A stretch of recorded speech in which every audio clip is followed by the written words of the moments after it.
It's a story you've likely heard before. Maybe from a vet or an addict, maybe from someone who was just dealt a bad hand in life, forced to do things many of us cringe to think about. On any given night, there could be 20,000, 22,000 folks in homelessness around the county. Moises Gallegos is with the City of Phoenix Human Services and knows all too well the challenges of homelessness. People don't just say, oh yeah, please, and I'll just go off with you and you can help me. What they many times need to do is you need to build a relationship with people. A relationship that often can't be built in a well-intentioned but brief moment. To change the story, it turns out you may need an entirely different approach. What if the people, the time, the resources were focused towards just one person who showed the most promise? All right, guys, time to get up. Nay. Mama, time to get up. It's another busy morning in the Hutchinson household as Mom Lavette works to get her kids ready. Go throw these on real quick. For school. And make sure you brush your teeth real good and wash your face real good, okay? Here, homework is always given a once-over before the two oldest You have your folder? head out the door. But it's just a cursory check. Oh, good job. There you go. Because Lavette herself can't read or write. I was born here in Phoenix, Arizona. We first met Lavette, Juwan, Janae, and little Janiyah back in March of 2011. To understand how Lavette got here, you have to go back to her childhood. There was a lot of welfare lines and food stamps and, cash assistance. Lavette says her mom, dad, and siblings moved around a lot when she was younger, mostly from Phoenix to San Diego. Life was full of struggle, and then there was her education. Cup.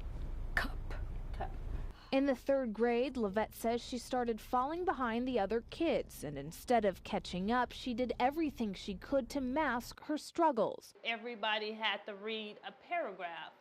So every time it started getting about 1 to 2 persons before it got to me, I would always ask to be excused. Lavette dropped out of school altogether after the 6th grade and eventually found herself homeless, living in shelters for the last 5 years. And I just been going around in circles and in circles. So it has to end. It's gonna end here with me. Welcome to the table. But the page is turning. A new chapter in life is about to begin. Will there sort of be progress type reports? Something that Lavette needs to apply on a daily basis. At first glance, it looks like a business meeting, but this is Open Table, aimed at tackling homelessness and poverty. 12 members meet 1 hour a week for up to a year. You just keep moving ahead. With each person or chair responsible for a specific area. With the education, let's pick up there. From education and finances. She kind of was getting close to being over budget. To healthcare. I went to the dentist.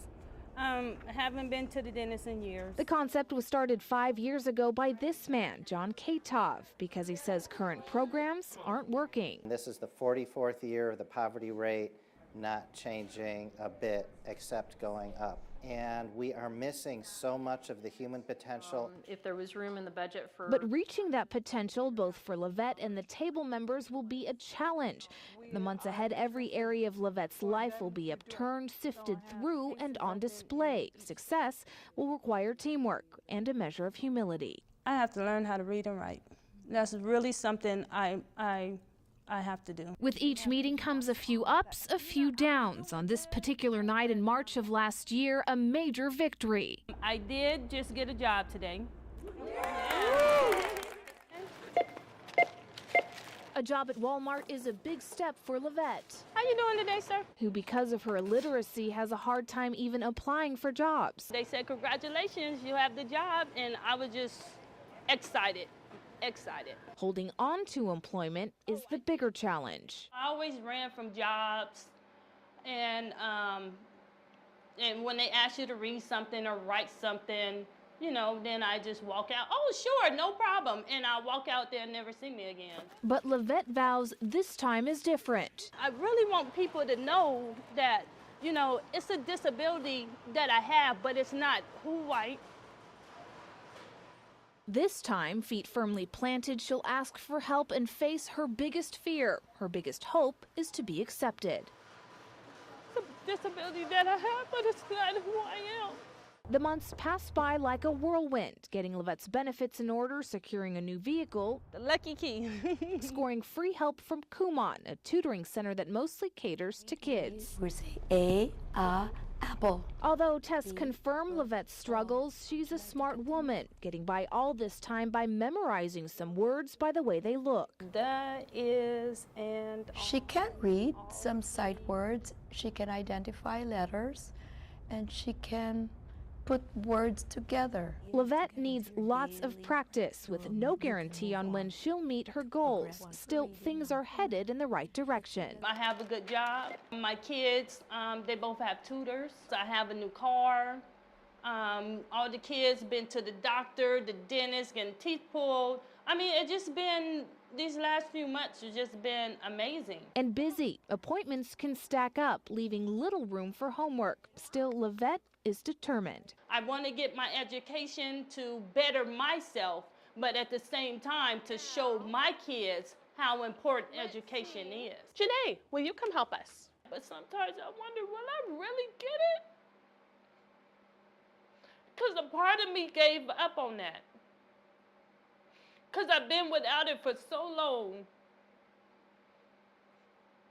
But a part of me just hold on. A part of me just saying, just hold on, just be strong. Questions that will be answered in time, and it passes quickly. Before you know it, it's October, and Levette Oh, I feel pretty good. is graduating from the table. Not all of her goals have been met, but Levette has a job and has moved into affordable government housing and can stay for as long as she wants. The reading and writing will take time. Bird, I-R makes er. The journey has been remarkable, and not just for Levette. Table members say it's changed their lives too. Me and my family personally, we just went through a foreclosure, and you realize how close you are to being on the other side of homelessness. This is sort of like gives me reason to get up every day. There's just nothing like giving back. And the city of Phoenix believes the program is working. We can lose our hope by looking around and it seems like nothing is getting better, and then you see what's happened in one table and now everything's going to be okay. Those are the kinds of things that in this business, you latch on to things like that and they last you a while. But a while is what you need to see if change will stick. We sit down for our last interview with Levette in November. Just when it seems it's safe to exhale, Levette shares a secret she's been keeping. I went to work. It was a good day, and I was so proud of myself because I worked 6 days in a row. Everything was good. I just didn't show up the next day, and then the next day after that, next day after that. Do you know why?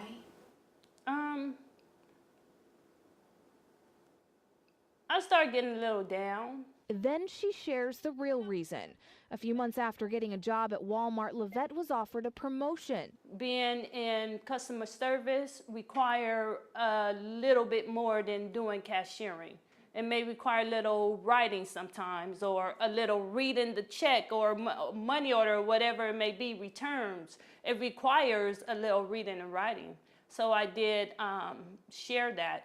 With very nervous, first time in my life I ever shared it. Shared that although she wanted the job, she would need help. Levette's managers didn't fire her, didn't ridicule her, but the promotion was never addressed again.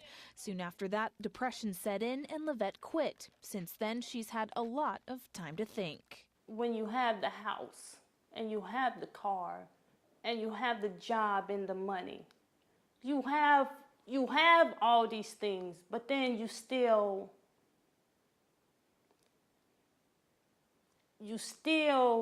dealing with issues in the inside. Grateful for the opportunity of Open Table, but now dealing with the issues no one can help her sort through, who she is and who she is going to be. There is hope. There is light,